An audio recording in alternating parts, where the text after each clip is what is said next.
Crystal? I'm about to go live.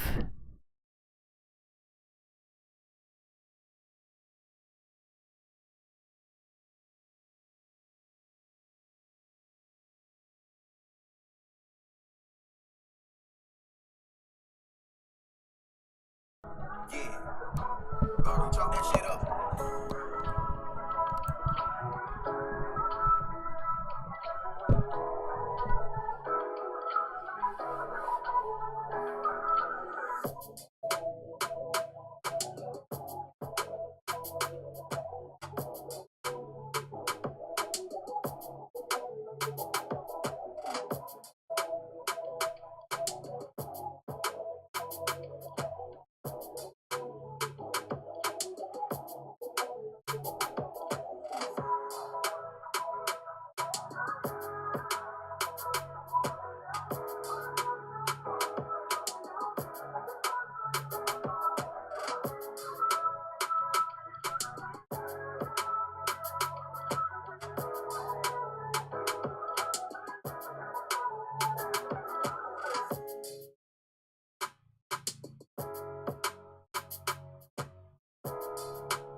Yo, yo, yo.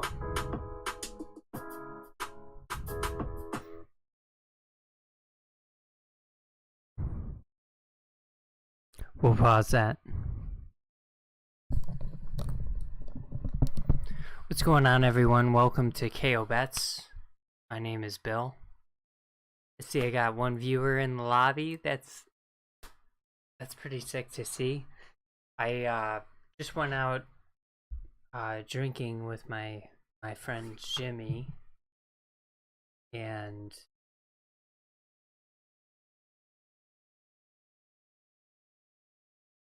if you're back, Johnny and I are going to Dairy Queen around 8:15. My brother and sister, I gotta text them back real quick. Sorry, folks. I had a couple of cervezas, which is Spanish for beer, and I had a couple of tequila shots.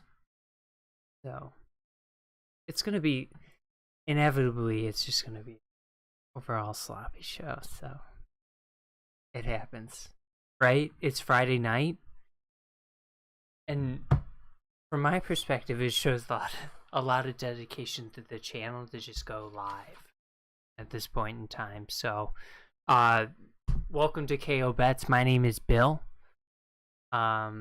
Basically on this show, what we do is we go over the upcoming UFC event. I give my picks, predictions to the fights. You chime in. It's a live format show. We enjoy your participation. After that, we'll go over trending topics, probably talk about some stuff that's relevant and pertinent to the UFC, to Twitter's trending topics page, and just basically whatever like the audience wants to talk about. I'm happy to give my opinions on it. We typically try to avoid politics on the channel, simply because it's a lose-lose situation. But I'll comment on anything. So, without further ado, we got a lot of fights to review. And when I say a lot, I mean we typically average with the UFC I'd say like 10 to 12 fights, and we've got 15 fights I think here to review.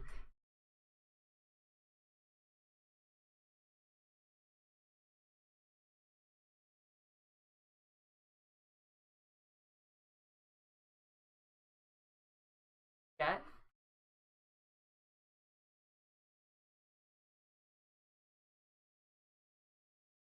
Don't want to sit down. She's just got to calm down for a second. Or not.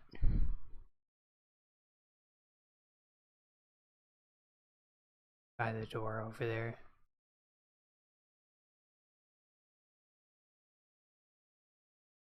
Hey. Hey.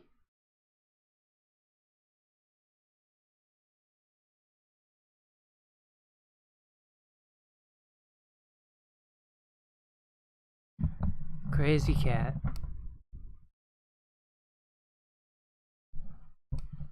If you're tuning in because of the NFT giveaway, I am going to give away a UFC strike moment upon reaching 100 subscribers. We're at 28 last time I checked before the show started.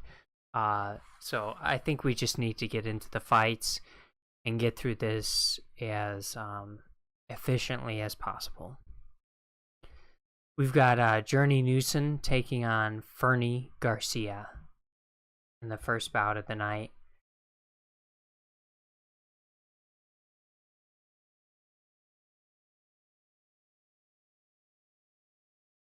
Okay.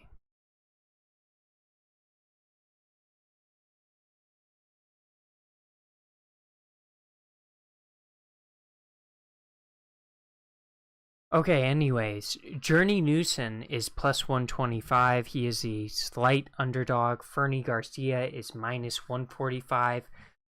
Journey Newson, 0-2 in the UFC, 1 no contest. He has faced some pretty stiff competition. He faced Randy Costa, Ricardo Lamos. Most recently, I believe he got knocked out by Randy Costa. Fernie Garcia, on the other hand, he's making his UFC debut. Both fighters in this matchup, they are boxers.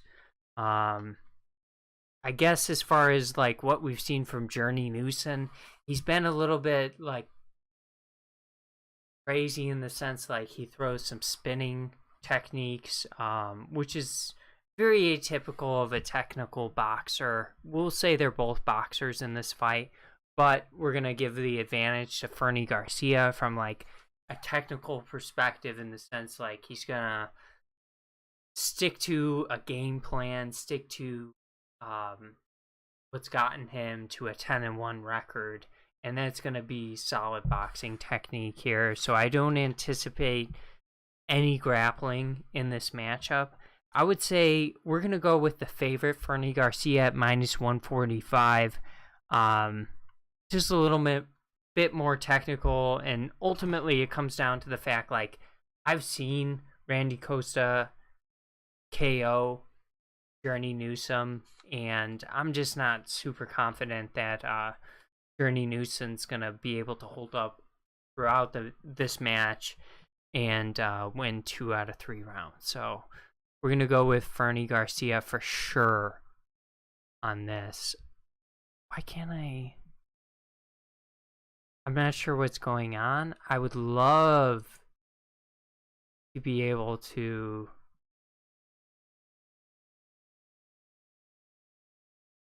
highlight fighters here, but for some reason I'm having a little bit of difficulty.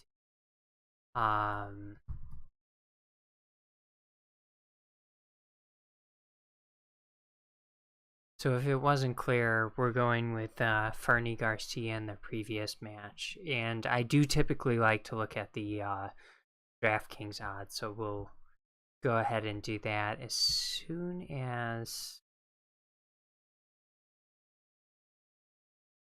going. Here we go.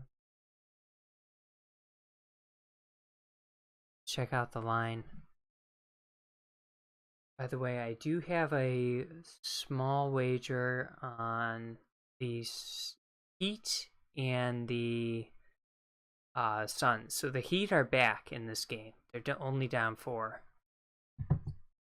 Feeling a little bit dumb about that bet with Joel Embiid returning, but I think it's probably going to be the Heat and Suns that we see in the NBA Finals. That's just my opinion. I think the Warriors could potentially beat the Suns. I don't think the Grizzlies beat them. So, yeah, I really like the Heat. I think the Heat are pretty good. Fernie Garcia making his UFC debut, +115. Journey Newsom now slightly worse odds at -135. I like to check to see what the odds makers like as far as the fight going the distance. They do like it going 3 rounds. I mean, out of Fernie Garcia's wins, only 1 has been a KO, 3 submissions. Majority of his wins have come via decision. Newsom, pretty even odds, 3-3-3 between KO, submission, decision. So we're going to go with, on this fight, Fernie Garcia. Probably will put him in a round robin on the money line at -135. But not going to bet on him straight up. Too close of a fight. And honestly, there are some fights like that on this card. The next fight we've got is Ariane Carnelossi taking on Lupi Godinez. Ariane, crazy physique, right?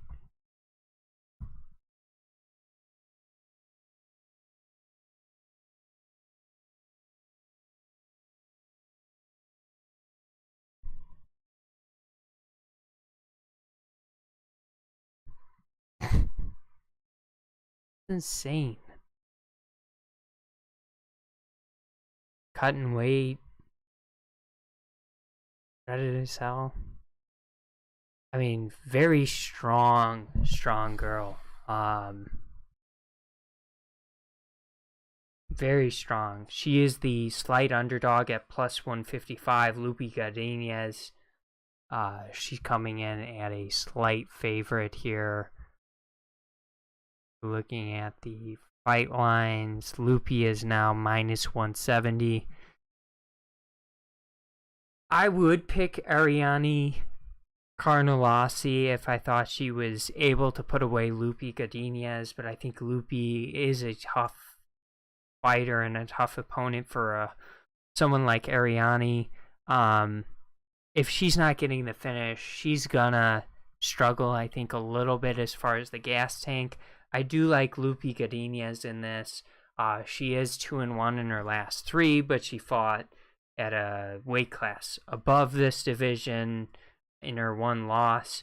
She is super competitive. Just like someone you feel okay with betting money on, regardless if they win or lose. I mean, you're confident she's going to win. You're confident she's going to be the stronger fighter in the second and third round. But as far as her effort level, it's been there in all 4 UFC fights. She is 2-2 in the UFC. As I said, she is the slight underdog at -170. If we're looking at the odds makers, what they like as far as the finish, they think this is going to go the decision. They think it's going to be -225 that it does go the distance. So I imagine it's like -280. 280 here for over 2.5 rounds. I mean, I'm not exactly convinced of that. I think Godinez, so I guess out of 5 out of her 7 wins have come via decision. But Carnelossi, on the other hand, 11 out of her 14 wins have come inside the distance.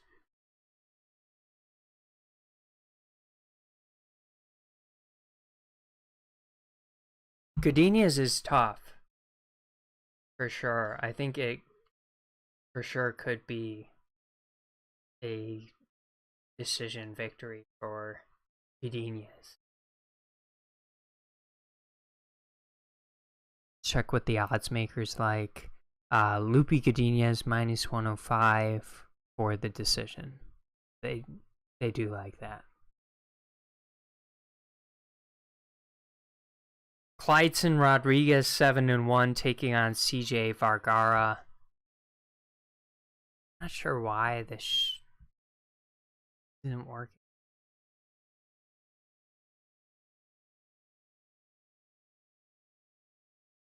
See if I can find another. Just reload it once, see if it works. If it doesn't work, maybe we'll go to SureDog just to talk about the fighters.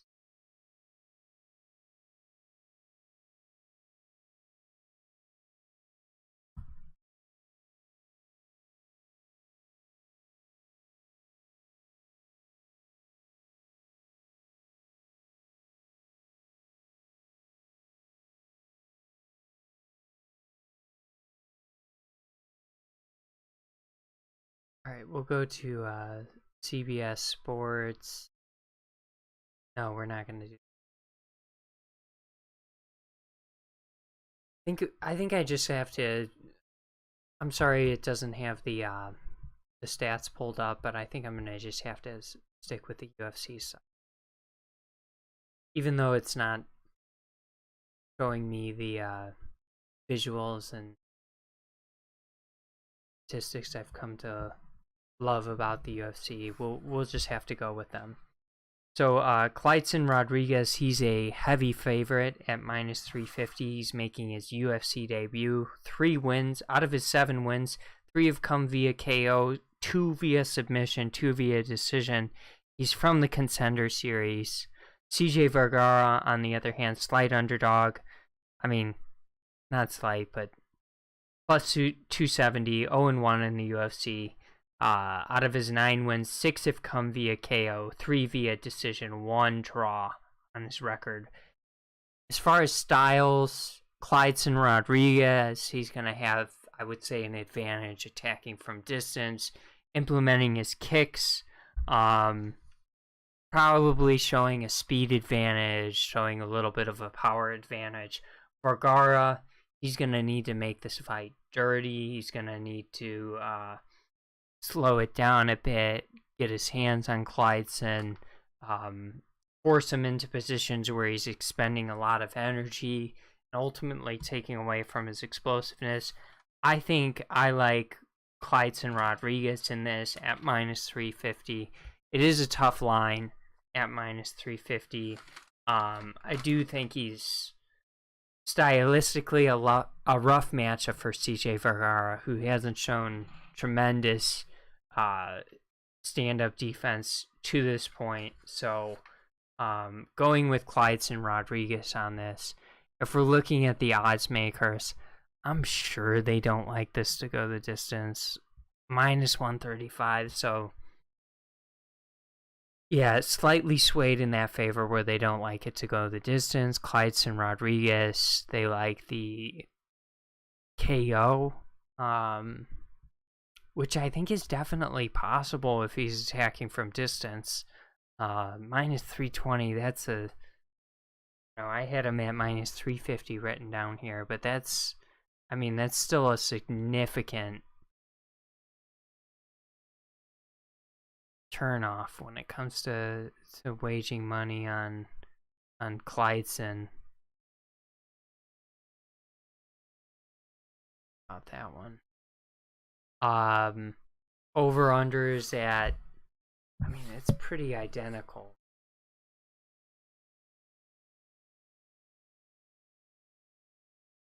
Vergara's had 1 submission loss, 2 decision losses out of his 3 losses. Rodriguez, he's only had the decision loss.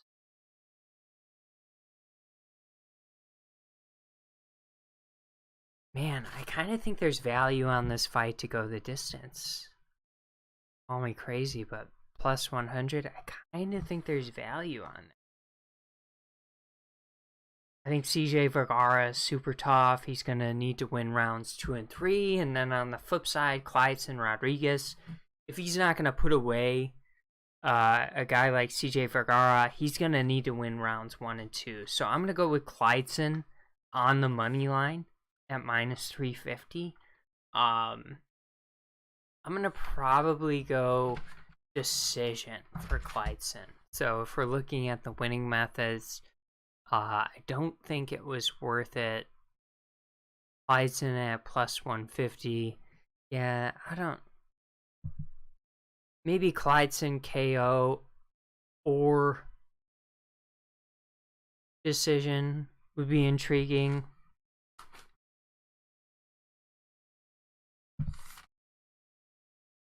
Considering, I don't know though, CJ Vergara, 0 KO losses. So I think it's going to be a decision. I think it is going to go the distance. I think there's some value on that line. I like Clydeson Rodriguez. I like his kicks. I think he's just going to ultimately pull through in their earlier rounds, and then he's going to be able to survive against CJ Vergara. I do think CJ's tough, and it could be a decision. 3-round decision there.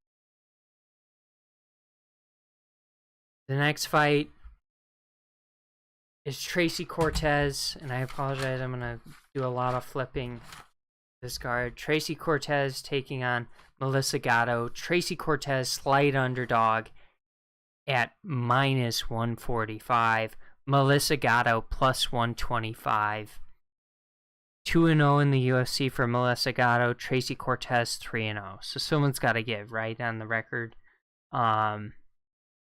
For Melissa Gatto, terrific jiu-jitsu, good Muay Thai, like her speed in this matchup. Tracy Cortez, she's definitely more of the top control wrestler when it comes to the approach.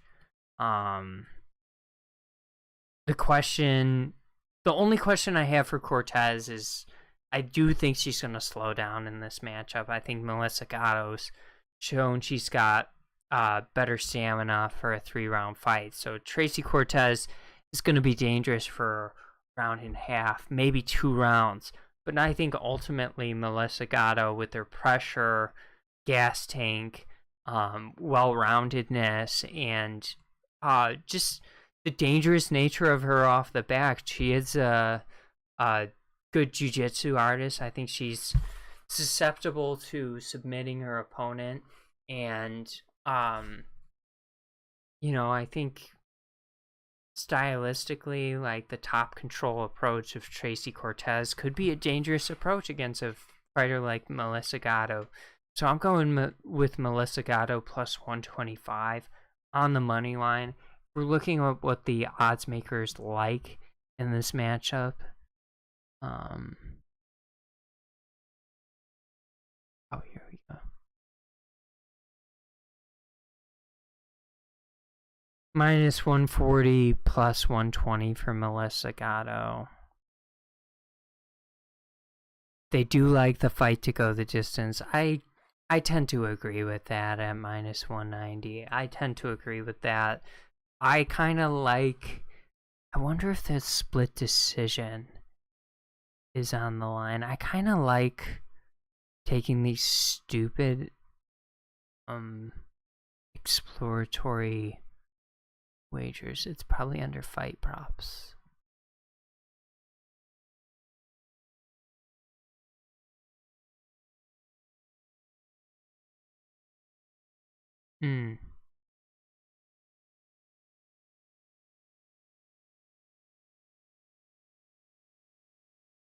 Maybe it's under winning methods here.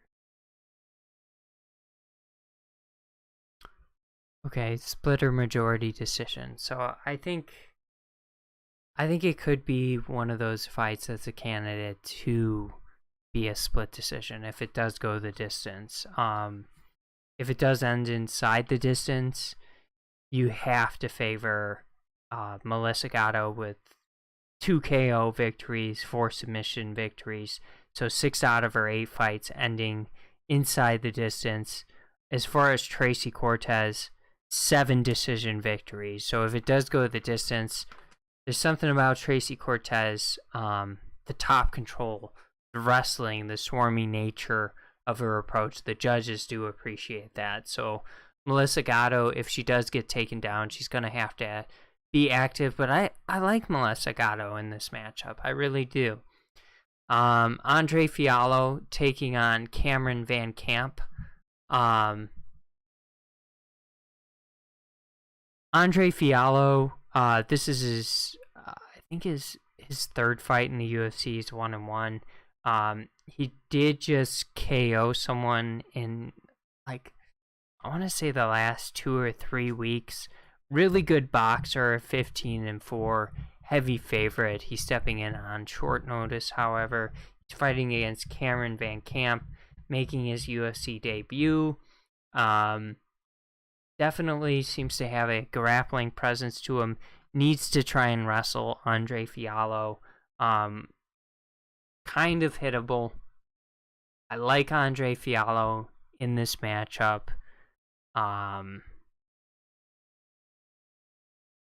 Is it still on even? It's possible it got canceled. If it got canceled, we just won't. Okay, here it is. So minus 425 for Andre Fialo. Cameron Van Camp plus 320.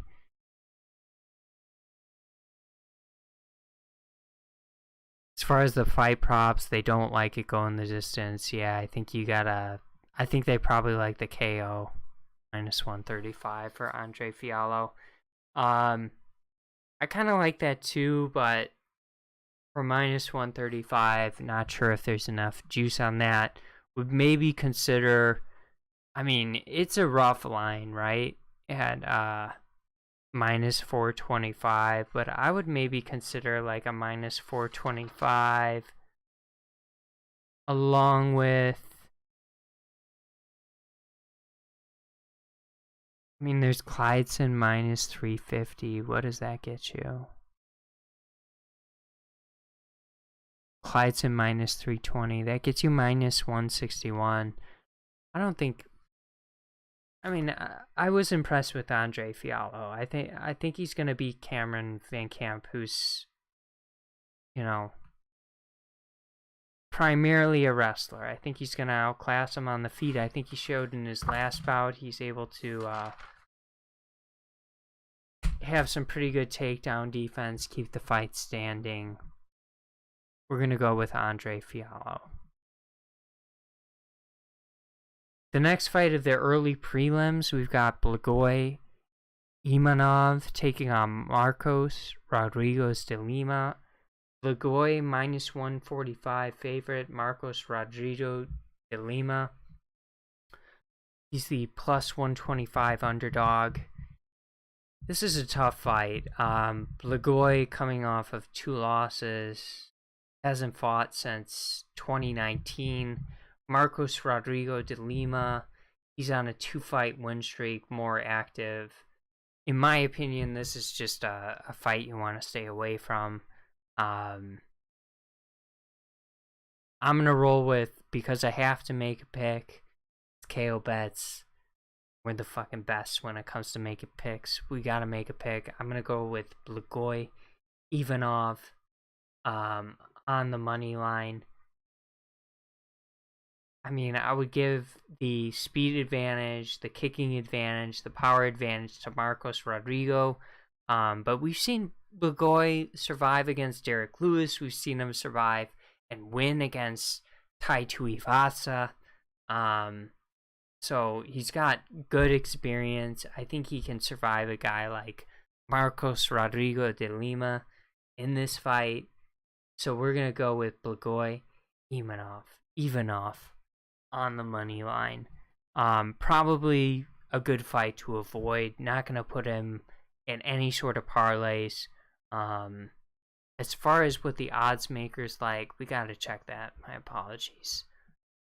Blagoy, where the bet slip.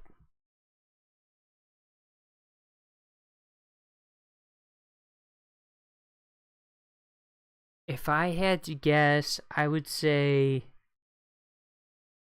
they like this one to go the distance, the odds makers. And they don't.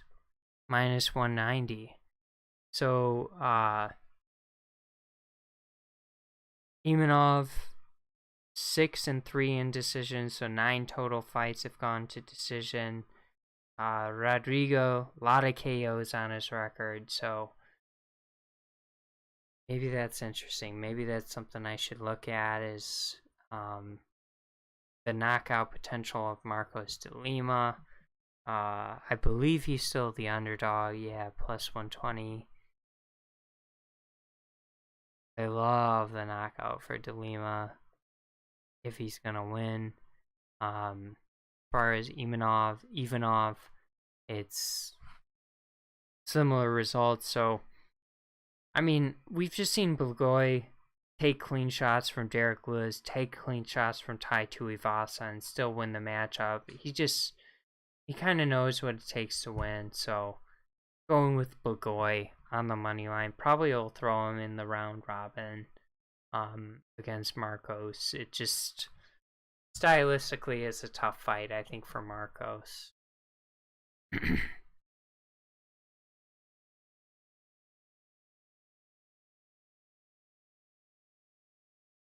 The next fight, we've got Brandon Royval taking on Matt Schnell. Brandon Royval is the favorite at minus 240. Matt Schnell plus 195.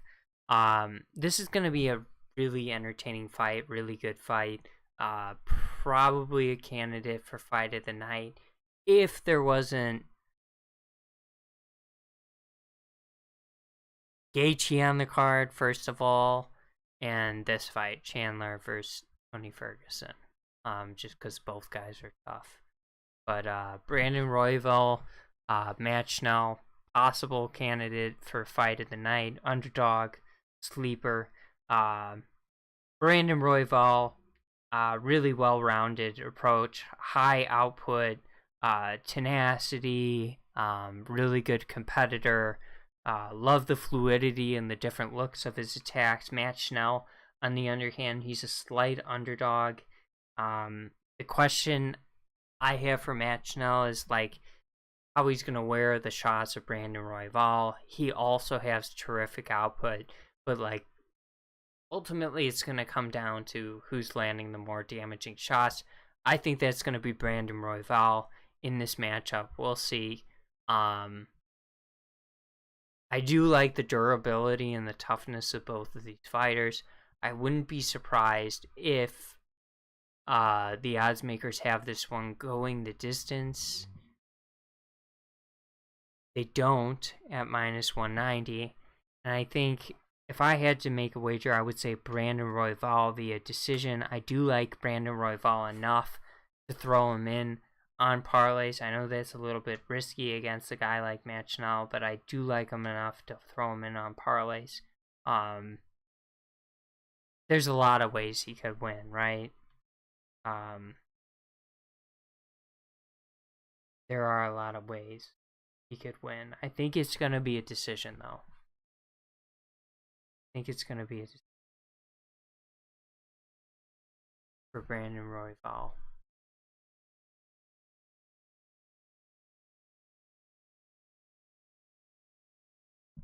For the next fight, we've got Macy Chiesan taking on Norma Dumont.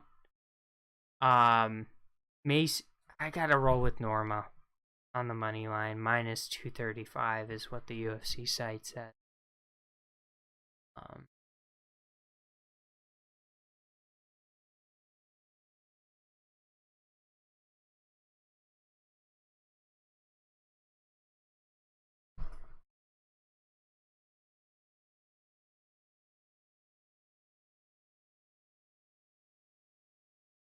Okay, that's a little bright. Norma Dumont, minus 225. She's on a 3-fight win streak.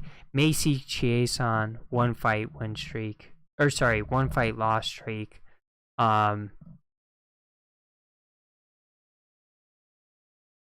If we're comparing the two fighters, Norma's coming into this 7-1. She's just a pretty good fighter. Her only losses come via KO. She's 5-0 in decision. She's got 2 submission wins. As far as Macy Chiesan, I think if she's not able to be the more proficient grappler, it's just going to be a tough fight to win. It comes down to who's going to be able to control the time in the octagon better, and who's going to be the better. I think the better have higher output and be the better wrestler, and I think that's going to be Norma Dumont in this. So minus 225 is what we have her odds at. That's what Draftkings has her at as well. So we're going to roll with Norma Dumont. As far as the fight to go the distance, I'm sure they like it too. Minus 195. We're looking at, between the two fighters, 4, 5, 9 combined decisions amidst 17 fights. So 9 out of 17 fights have gone the distance. So I kind of like the distance bet a little bit more. Next fight, we've got Francisco Trinaldo taking on Danny Roberts. Francisco Trinaldo is the slight favorite at minus 115. Danny Roberts minus 105. Whether it was Lupi Godinez or Chaos Williams. Chaos Williams? It wasn't Chaos Williams. Chaos Williams is fighting this card. Or let me find him.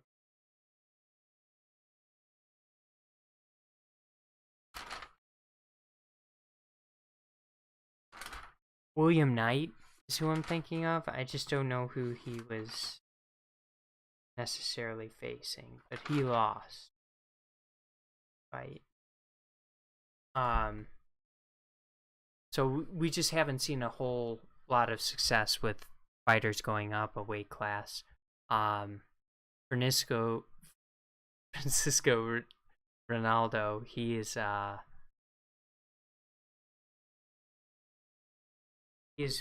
43. Question is grapple? I don't know. I think Danny Roberts is going to be a little more fluid on the feet. He's used to fighting at 170. Francisco Trinaldo, he can no longer make the weight cut to 155. I think Danny Roberts is going to have size. I think he's going to have speed advantage. I think he's going to be really good in this matchup. So, as a slight underdog, I do like Danny Roberts a lot. Willing to put him in on round robin bets. Not necessarily willing to put any sort of parlay on him, but I do like Danny Roberts. As far as the method of victory, we'll see what the odds makers like.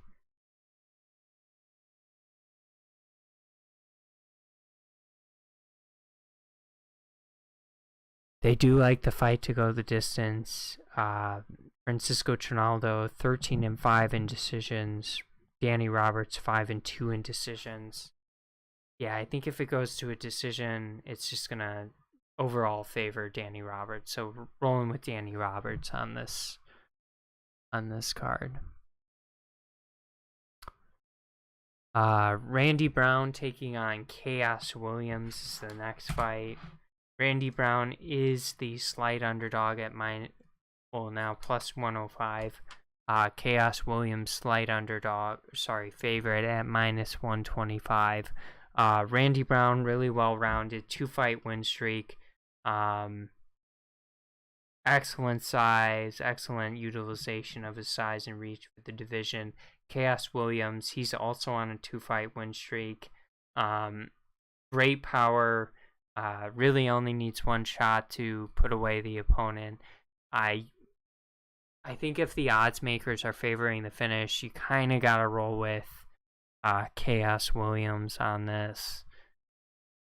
That's just my opinion. I do think Randy Brown plus 100 especially, like, there's just better value on him. But yeah, the odds makers do like this one to end inside the distance. I'm sure they like the Chaos Williams KO, and they slightly favor the Randy Brown KO. Yeah, I mean, Chaos Williams is going to have substantially less output, so I think there is value at plus 100 on Randy Brown. I said initially Chaos Williams. I'm going to roll with Randy Brown. I think that's the intelligent bet to make on.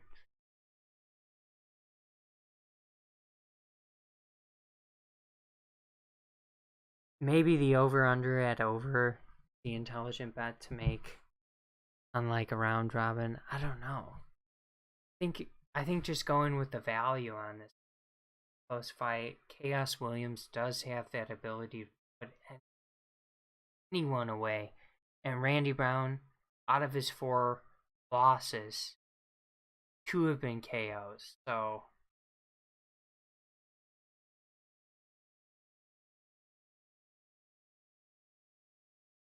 I'm rolling with Randy Brown. I like him to potentially win a decision, just outclass Chaos Williams a little bit, but it feels risky. Definitely not including Randy Brown on any sort of parlay. Next fight, we've got Donald Cerrone taking on Joe Lauzon. A couple of OGs here. Donald Cerrone, slight favorite, minus 180 now, taking on Joe Lauzon, plus 155. I mean, Cerrone's coming off of 5 losses. So if I'm going with anyone, I'm going on the dude who's presenting value in this. Even though Joe Lauzon hasn't fought in 2 years, he is on a 1-fight win streak. And, I mean, I don't want to call Donald Cerrone done, but he just hasn't been good. He hasn't been good. There's no other way about it. I think this fight might end inside the distance. You just got a couple of distinguished gentlemen in the sport. We won't call them old. Call them distinguished and experienced gentlemen in the sport. Yeah, they don't like the fight to go the distance. I'm sure they like a knockout for both people. Oh, they don't. For Joe Lauzon. I mean, maybe some value on like a submission or something, a club and sub for Joe Lauzon.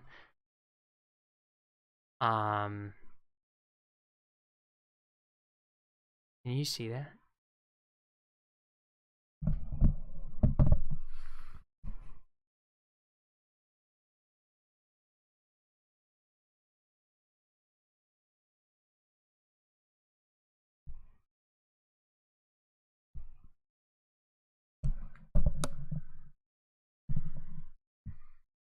I'm going with Joe Lawson just because he's the underdog.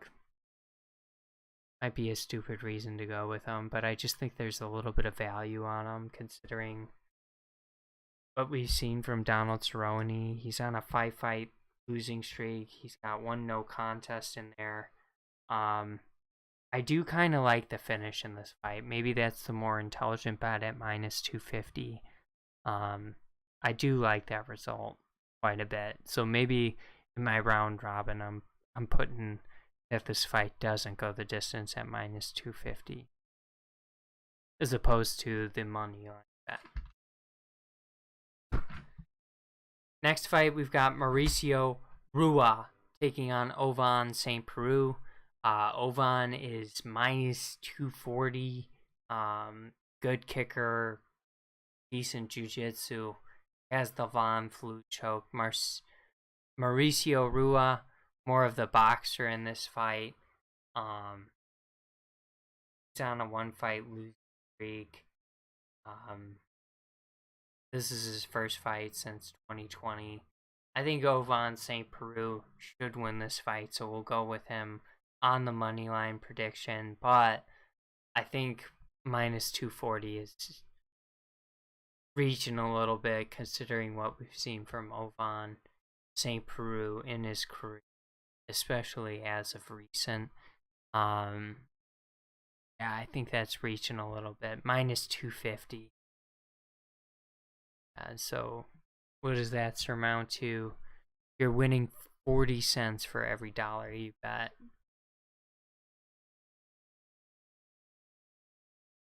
I don't know about that. As far as the odds makers, they probably like it. They don't like it going the distance.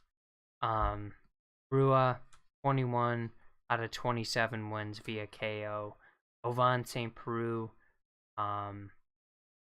we're looking at a combined 20 wins inside the distance, 5 decisions only. I think if this fight does go the distance, it seems like it's going the distance live. I think that's going to favor Mauricio Rua. Just going to have higher output as a boxer in this matchup, in my opinion. The next fight on the card, we've got Michael Chandler taking on Tony Ferguson. Gotta roll with Michael Chandler at minus 365 on the money line. Love Tony Ferguson. Love his personality. Really liked his style as far as fighting. But I think at a certain point you just gotta, like, it's for sure a talent and an ability to absorb shots, but at a certain point it's just better to, like, be more defensive. And he's got unique techniques and he could definitely land some tricky shots on Michael Chandler. I'm thinking of like the uppercut at the end of the 3rd or 4th round against Justin Gaichy, but ultimately, like, I just think Tony Ferguson's gonna get his ass whooped for like 2.5 rounds in this fight. Like, if it does go to a decision, like, I think he's gonna get fucked up for a majority of the fight. And I think, like, yeah, he's gonna have a couple of moments, maybe 1, maybe 2 moments where he maybe lands some shots on Chandler, but ultimately I think this is a tough matchup for Michael Chandler. I predict the odds makers do not like this one to go the distance. I don't like this one to go the distance. We've got to pull the high props. Minus 200 that it doesn't go.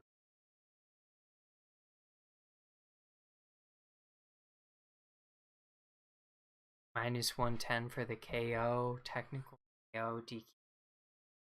Kind of like that for Chandler.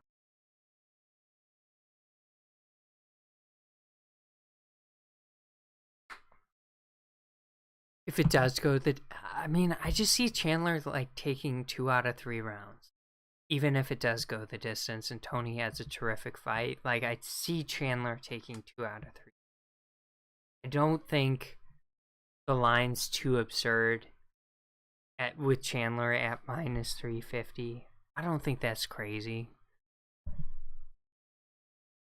I like Michael Chandler in this. I like the Michael Chandler KO.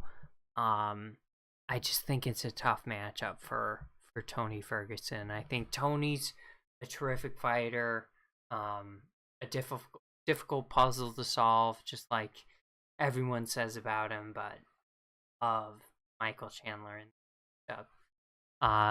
Next fight, we've got Rose Namajunas taking on Carla Esparza. Rose is my all-time favorite female mixed martial artist. I'm rolling with Rose on the money line. She's what? Minus 225. Yeah, I'm parlaying Rose with every single fighter that I'm confident on winning. Rose is a terrific fighter. Even though she lost their first matchup, I think she's leveled up significantly. She's so devastating on the feet. She's head and shoulders above the rest of the division when it comes to the striking approach and the technical ability on the feet. Like, Rose is terrific.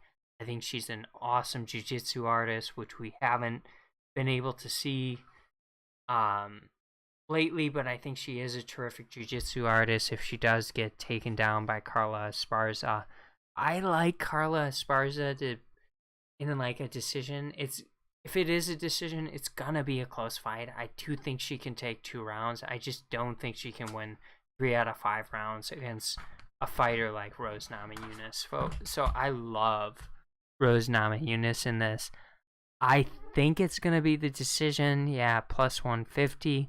But minus 225 on a champ like Rose, that's a great deal. I think you take that all day. Even up to minus 300. Like, I'm taking Rose and I'm parlaying her with other fighters on this card that I really like. And for the main event, we've got Charles Oliveira taking on Justin Gaethje. Obviously, news broke earlier today that Oliveira missed championship weight, stripped of the title, and now only the title is up to Justin Gaethje, contingent on him winning the fight. So if he wins, he'll be the belt holder.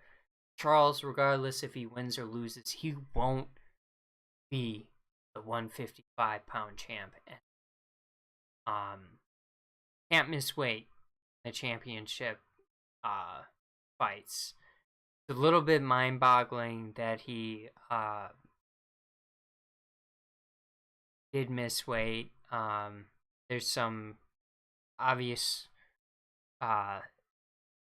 there's some stories out there right now about it. It's like DC and someone else called for a digital scale.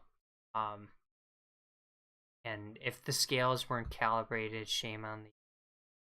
But I have a feeling they do like what any company does when they're looking to accurately measure weight, and they calibrate those things after transportation on site. So it's not being moved around. The scales aren't being moved around. Once they're placed, they're calibrated. They're not moved from. If they're moved, I mean, shame on the UFC. But I do think the UFC does have accurate scales. I do think Charles Oliveira missed weight weighing into this, and it's a harsh punishment, but it's a super harsh punishment to just get stripped of your belt, right? So the next time he fights on the line, I guess it's no different than being the belt holder. if he wins, right? If Gaethje wins, then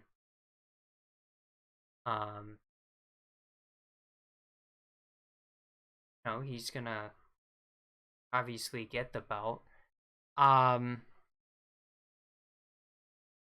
It's an interesting fight. I think the intelligent bet over under a round and a half. Are you freaking kidding me?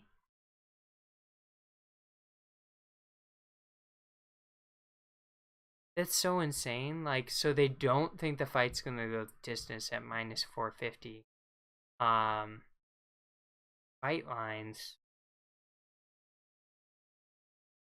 Yeah, I mean, I would say like under 4.5, under 3.5, but it's just so crazy. I do think someone's gonna get finished in this fight. It's either gonna be the Charles Oliveira submission or the Justin Gaethje KO. On the money line, I'm rolling with Justin Gaethje, and I think he's gonna KO Oliveira. We've seen Oliveira get hurt in the first round of his last two fights. Against Michael Chandler, he was hurt in the first round. He was in rough shape. Against Dustin Poirier, he was in rough shape in the first round. Did get clipped and was hurt.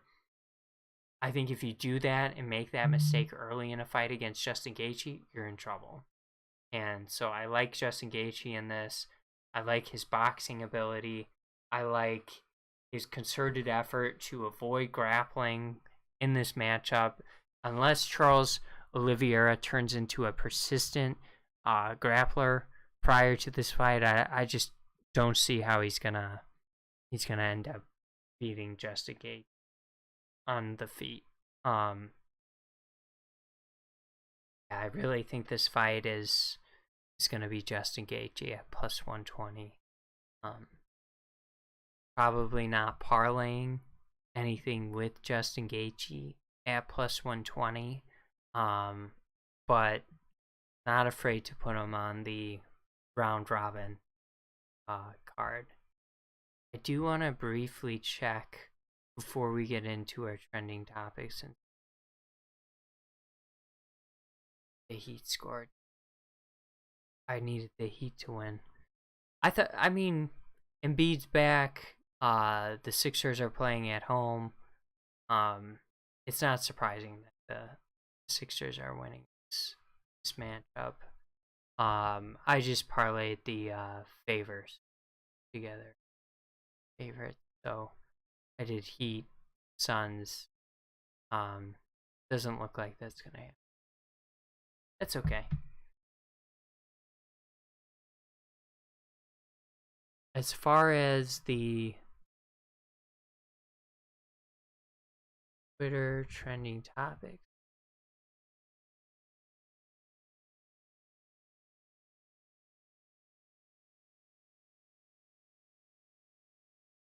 Maxey. Is Maxey going off in the basketball game? We gotta check that.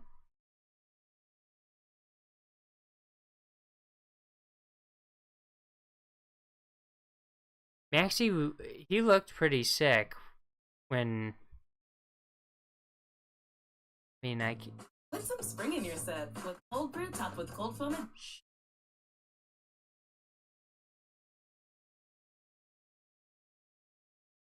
15 points?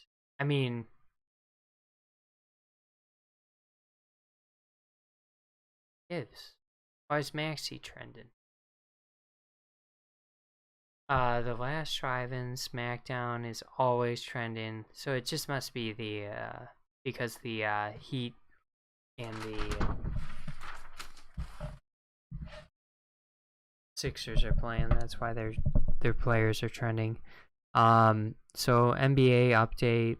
I think the Heat and the Suns are gonna be the two final teams.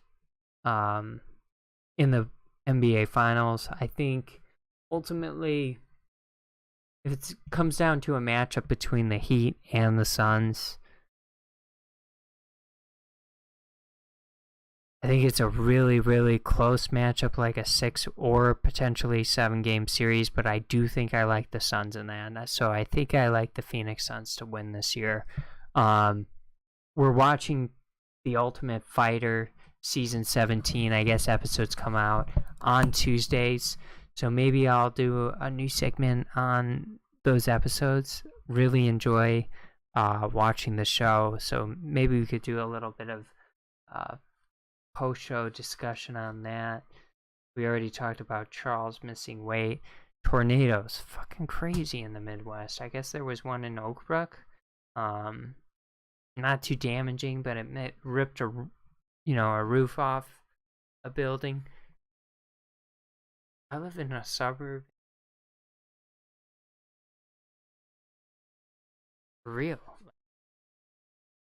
Right behind me. I'm in an Illinois suburb. I don't want to exactly say where I am at, but yeah, someone got killed. Look it up.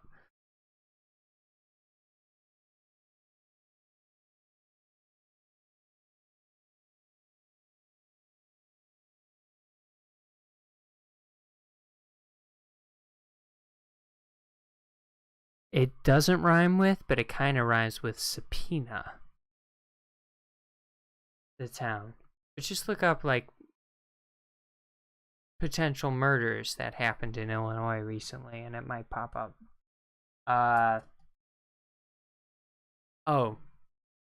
Another trending topic, UFC fighter treatment.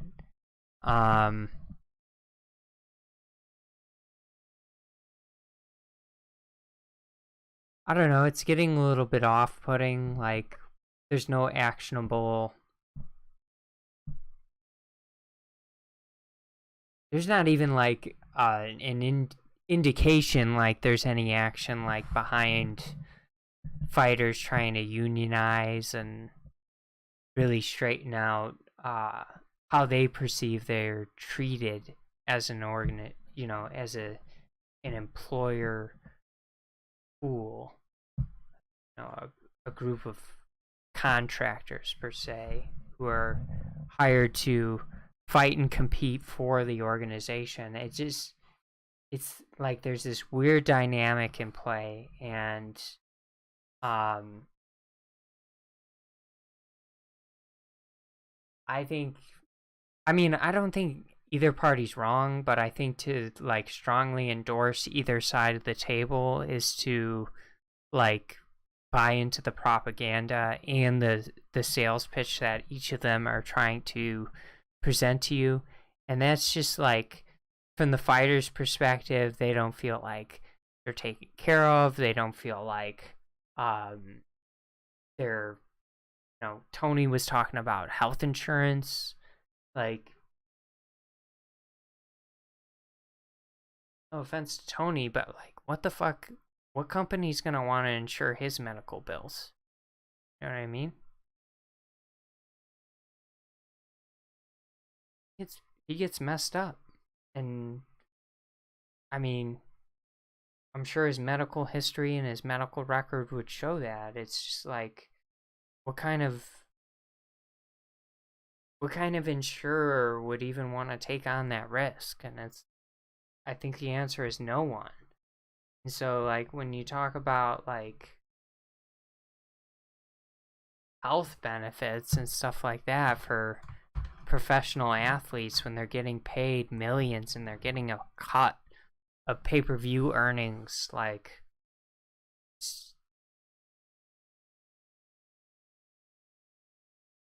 I don't know, it's interesting. I think there would be some sacrifice in terms of the pay, and that's just being real and being honest. If you're talking about 700 UFC fighters and like literally, like, let's say all 700 of them fight in a calendar year, like once, that's potentially like with a very high probability compared to other occupations. There's like a very real probability that they're gonna have to undergo medical treatment.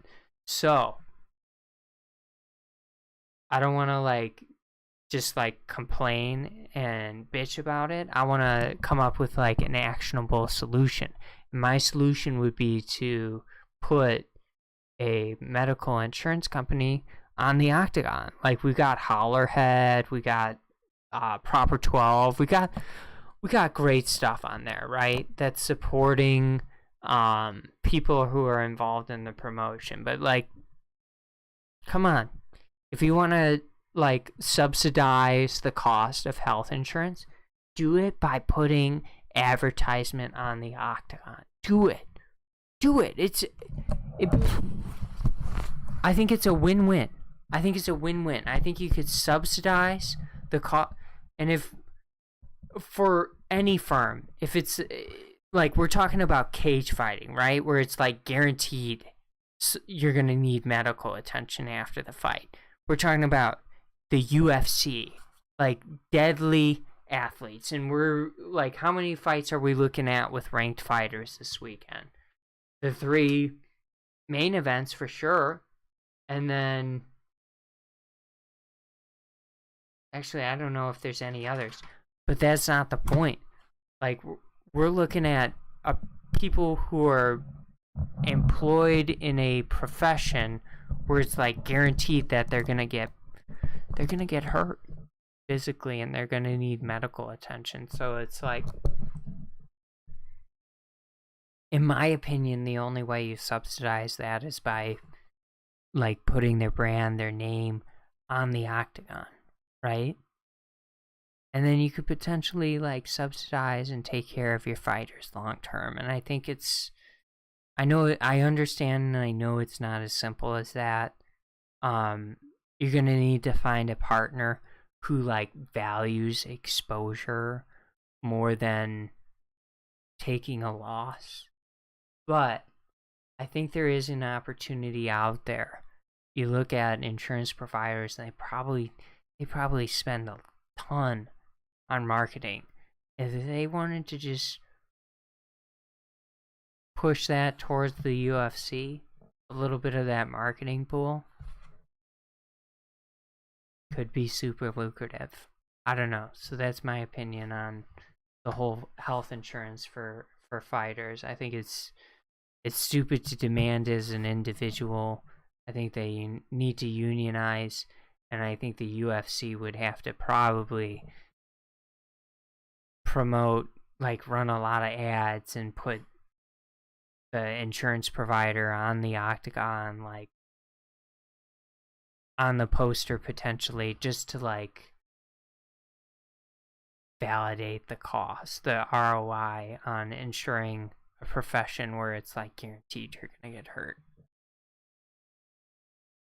So I think that about wraps up the show.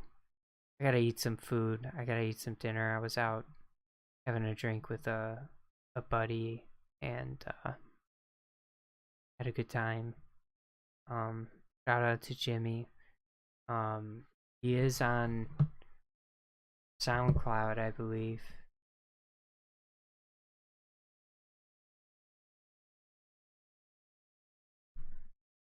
We'll look him up here.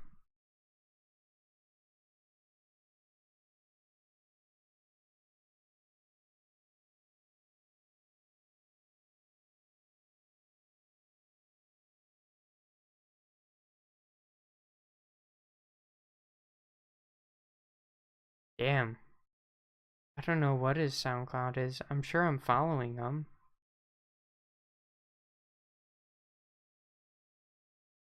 Oh, dirty _ ghetto _ kid. Are they still fighting? I apologize. I can't pronounce your first name great. Suhaib Serb. Suhaib. They're fighting tomorrow. They're fighting tomorrow night. So I was just giving my picks and predictions for the fights, what I think is going to happen for the purposes of betting. If you don't mind, if you could subscribe to the channel, I'm running an NFT giveaway. So if you subscribe, you'll be entered for a chance to win. It's kind of, so I'm going to do it, like I'm going to give away NFTs as I hit certain milestones. So I'm doing the first one at 100 subscribers, then I might do 150, then 200, so on and so forth. I might even do one at 50 subscribers, but it's gonna be a UFC strike moment, and I have a good amount already. I'd be happy to share them with you.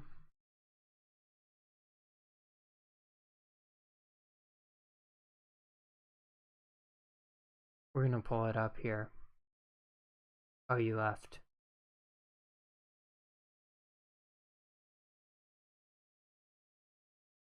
We'll pull it up here though, it's just website. But alright, it's not loading. But yeah, if you subscribe to the channel, you'll be entered for a chance. A UFC strike moment. I gotta go. I'm not gonna lie, I had a little bit too much to drink before the podcast, and I don't regret it at all. It's been a blast. I appreciate everyone who subscribed to the channel. If you wouldn't mind, if you do tune in and watch this at a later point, please subscribe to the channel, like the video. Definitely let me know if there's anything I could do to support you, your goals in life. Happy to give back a little bit. So appreciate all the support. Have a great weekend. To all the moms out there, happy Mother's Day. Hell yeah. Happy Mom's Day. I appreciate all the moms out there. I gotta get some off, guys. A little too much tequila and cerveza.